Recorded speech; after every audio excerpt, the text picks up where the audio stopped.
자, 안녕하세요. 안녕하세요. 공중보건 담당하고 있는 김희영입니다.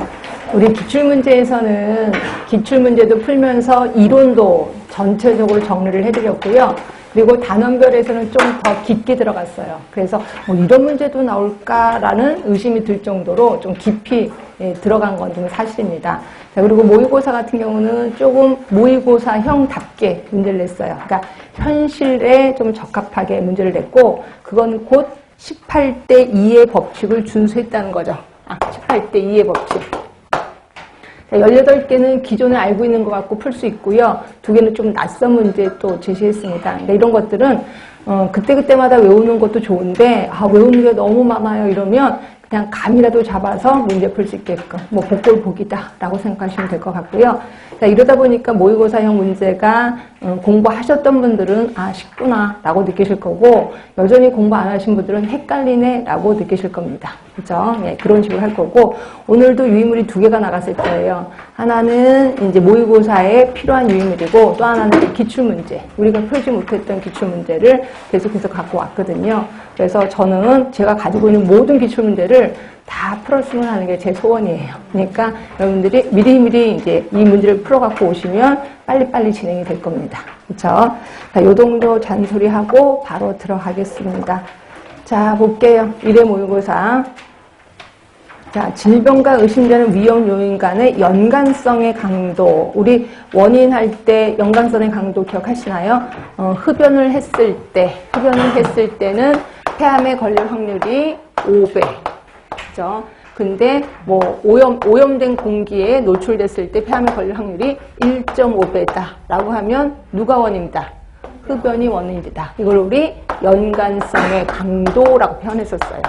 이 연관성의 강도를 측정하려면 어떤 도구가 필요하냐 이거죠. 자, 뭐냐면 답은요. 네, 비교 위험도 또는 상대 위험도 몇 배 더 위험하다라는 얘기죠. 몇 배 더 위험하다.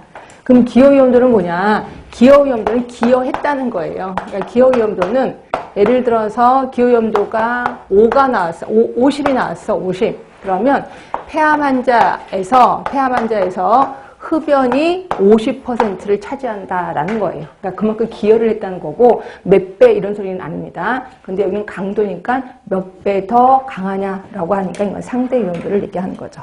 답은 3번인 거고요. 자, 2번입니다. 자, 이런 분 또 다시 한번 보고 싶어서 산부인과 의사들의 불결한 손이 산후열의 원인임을 밝혀내. 그래서 산후열의 예방을 공언한 사람이 제멜 바이스라는 사람이에요. 그래서 유의물 있을 겁니다. 유의물 잠깐 볼게요.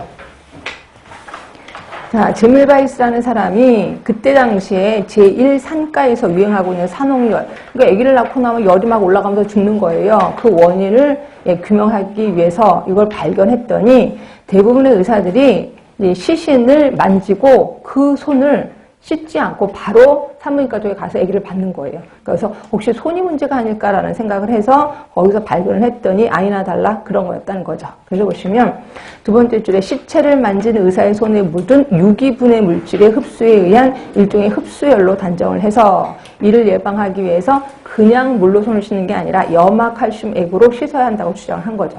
그리고 이걸로 인해서 10분의 1 정도가 산후열이 감소됐다라고 되어 있습니다. 그래서 요분 제멜 바이스 좀 머릿속에 기억해 두시면 되고, 자, 다시 봅시다. 자, 3번.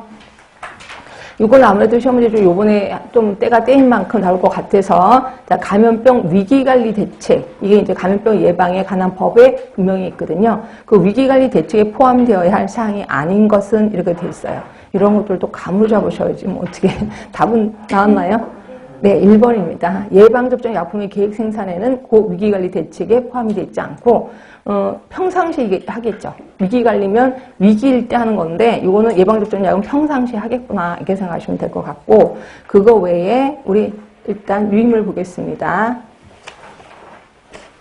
자, 유의물 보시면 34조에 있어요. 그래서 1번 보시면, 보건복지부 장관이 하네. 보건복지부 장관이 감염병의 확산 또는 해외 신종 감염병의 국내 유입으로 인한 재난 상황에 대처하기 위해서 혼자 하는 것 같진 않네요. 위원회의 심의를 거쳐서 그 대책을 수립 시행해야 된다라고 돼 있고, 동그라미 2번, 요 내용이 약간 문제 나온 거예요. 재난 상황 발생 및 해외 신종합병 유입에 대한 대응 체계 및 기관별 역할. 그다음 두 번째, 재난 및 위기 상황의 판단, 위기 경보 결정 관리 체계. 그다음에 감염병 위기 시 동원하여야 할 의료인 등의 전문 인력 시설, 의료견의 명부 작성. 이런 것들도 하는